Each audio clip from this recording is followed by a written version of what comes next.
I mean, I still don't see the sort of light at the end of the tunnel as far as where this is all going to end up for me. At 10:31 it says, now here's another example. Your conscious thoughts regulate your health. And just think about that before we go on. Got that in your mind, John? The persistent idea of illness will make you ill. While you believe that you become ill because of viruses, infections, or accidents, then you must go to doctors who operate within that system of belief. And because you believe in their cures, hopefully you will be relieved of your difficulty. So it's all mental. That's what he says. And he says that as long as that's the system you believe in, go ahead and use it. Okay? Because you do not understand that your thoughts create illness, you will continue to undergo it, however, and new symptoms will appear. You will again return to the doctor. When you are in the process of changing beliefs, when you are beginning to realize that your thoughts and feelings cause illness, then for a while you may not know what to do. In the larger context, you realize that the doctor can at best give you temporary relief, yet you may not be completely convinced as yet of your own ability to change your thoughts. Or you may be so cowed by their effectiveness that you are frightened. So, there is a period of stress in between beliefs, so to speak, while you dispense with one set and are learning to use another. But here you become involved with one of the most meaningful aspects of the nature of personal reality as you test your thoughts against what seems to be. There may be a time before you learn how to change your thoughts effectively, but you are engaged in a basic, meaningful endeavor. Now in the next sentence, what is the second word, Maddie? Oh, Carol. And the next sentence, truth. Truth. So once again, I point out, once somebody speaks the word there, you want to sort of let your ears perk up, okay? The truth is then that you form your reality directly.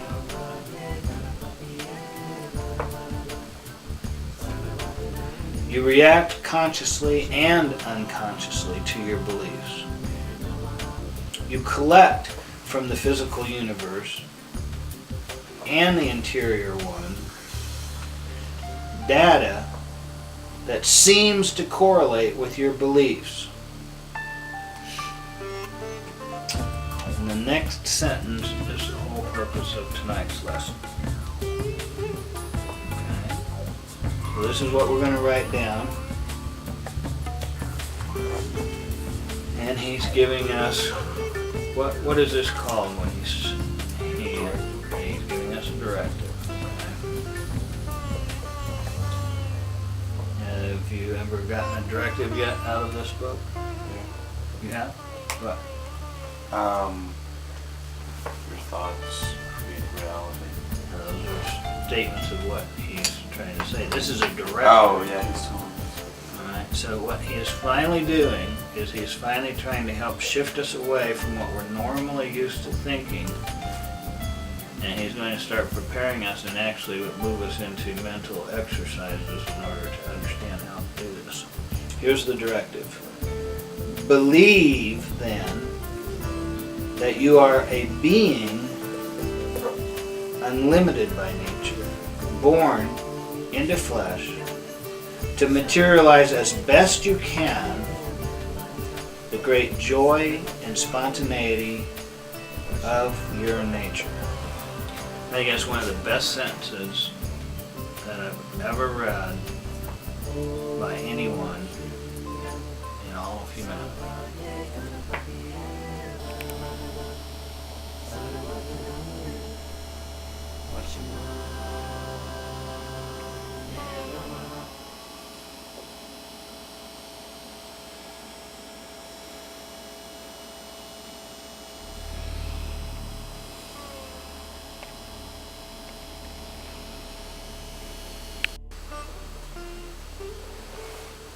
I very, very much think that if you had to just carry around one quote in order to help remind you in times of difficulty what it is, now what is it I need to do? This is it. So this is what we're going to write down, and this is what our lesson is. All right.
When everybody's done, let me know. While you're writing it, I'm going to read it again. Believe, then, that you are a being unlimited by nature, born into flesh to materialize as best you can the great joy and spontaneity of your nature.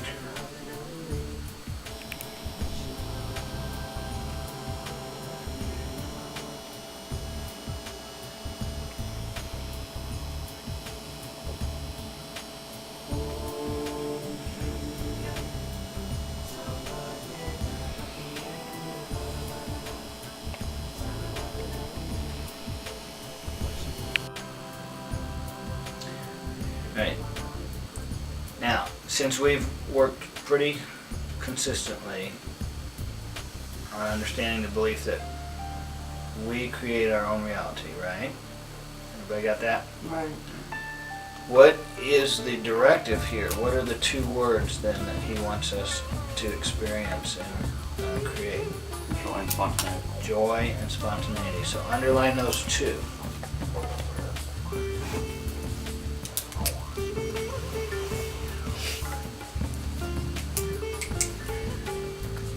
All right. Now we can complete the lesson, although I want to do some aspect here to help us. Instead of just sort of closing our books and basically going about our way, and then by next Wednesday we start over and haven't given this a second thought, I want us to, each of us, think of our own personal symbol, okay,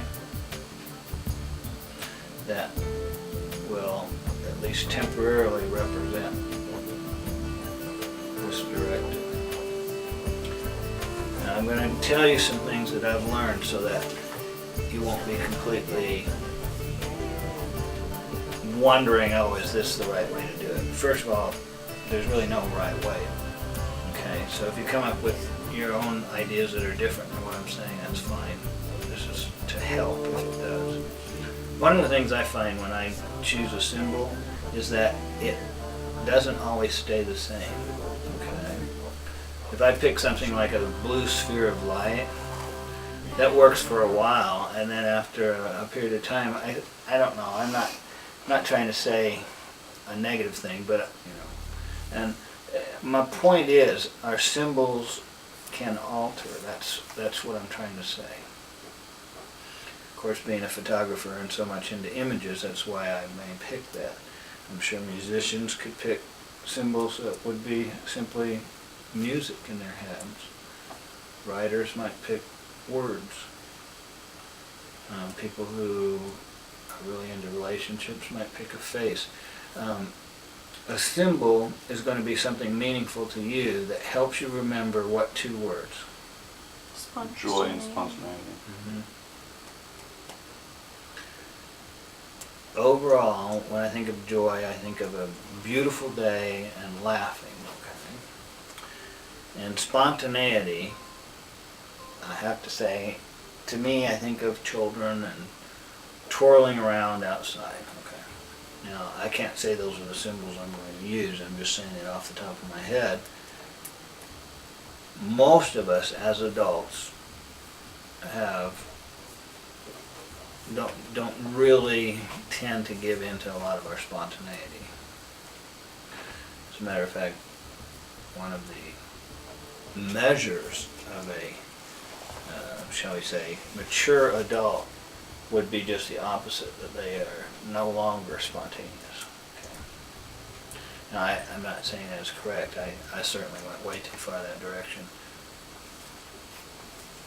And have had to learn to be more spontaneous, particularly with the idea that plans change, and change of plans is more normal maybe than just what I would like, which would be more of a structure. Again, joy overall doesn't have to be laughter. It can be simply the beautiful, nice feeling of relaxation. And overall, a lot of us look forward to just simply laying down and relaxing. That can be joyful. It can be seeing the face of one of your close relatives in a, smiling, and then you embrace. Whatever you end up using, please give it some thought, okay? Whether it's just right now, over the next 60 seconds, or sometime during the week. Alright, so underneath, whatever you end up using, please give it some thought, okay? Whether it's just right now, over the next 60 seconds, or sometime during the week. Alright, so underneath it, write the words, create my own personal symbol, okay? And this is your assignment. And I don't give you very many, okay? Now, if it takes us a few weeks to do this assignment, that's okay, because like I'm saying, this particular statement is one of the most important ones that I've ever read. Of all the philosophies that I've ever encountered.